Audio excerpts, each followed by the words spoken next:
আসসালামু আলাইকুম। এসএসসি ২০২৬ সালের প্রিয় শিক্ষার্থীবৃন্দু, তোমাদের জন্য ২০২৬ সালের দুইটি বিশাল সুখবর রয়েছে, যেটি শিক্ষা মন্ত্রণালয় থেকে প্রকাশ করা হয়েছে। আমরা এটি পেয়েছি এইমাত্র। এসএসসি ২০২৬ সালের দুইটি সুখবর নিয়ে আজকে কথা বলবো, তাই ভিডিওটি প্রথম থেকে শেষ পর্যন্ত দেখার অনুরোধ রইল।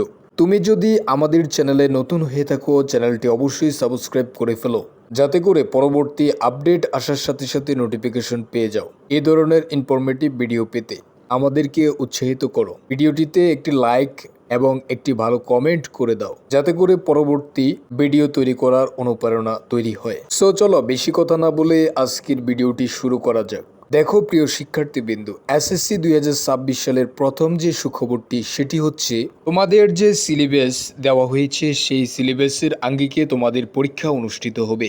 তোমাদের সংক্ষিপ্ত সিলেবাসে পরীক্ষা অনুষ্ঠিত হচ্ছে, তাই অবশ্যই তোমাকে এসএসসি ২০২৬ সালের বিশেষত সংক্ষিপ্ত সিলেবাসে তোমাদের পরীক্ষাটি অনুষ্ঠিত হচ্ছে। তাই অবশ্যই তোমার সিলেবাসটি তুমি দেখে নিবে। ২০২৬ সালের সিলেবাসটি আমাদের সিলেবাসের বাইরে থেকে কোনো প্রশ্ন আসবে না। কারণ দেখো, বিগত বছরগুলোতে মাঝে মধ্যে প্রশ্ন কিন্তু বাইরে থেকেও করা হতো, সিলেবাসের বাইরে থেকে প্রশ্ন করা হতো, কিন্তু এই বছর ২০২৬ সালের পরীক্ষার সিলেবাসের বাইরে থেকে কোনো প্রশ্ন হবে না। তাই অবশ্যই সিলেবাসটি ফলো করে পড়াশোনা শুরু করে দাও, কারণ সামনেই তোমার পরীক্ষা। কখন যে সময় চলে যাবে তুমিও বুঝতে পারবে না। তাই অবশ্যই তোমাকে এখন থেকে প্রিপারেশন নিতে হবে ভালো করে। এবার আসি তোমাদের ২০২৬ সালের দ্বিতীয় যে সুখবরটি, এটি আরও ইন্টারেস্টিং এবং খুবই গুরুত্বপূর্ণ একটি সুখবর। সেটি হচ্ছে তোমরা দুই ধরনের বৃত্তি পাবা।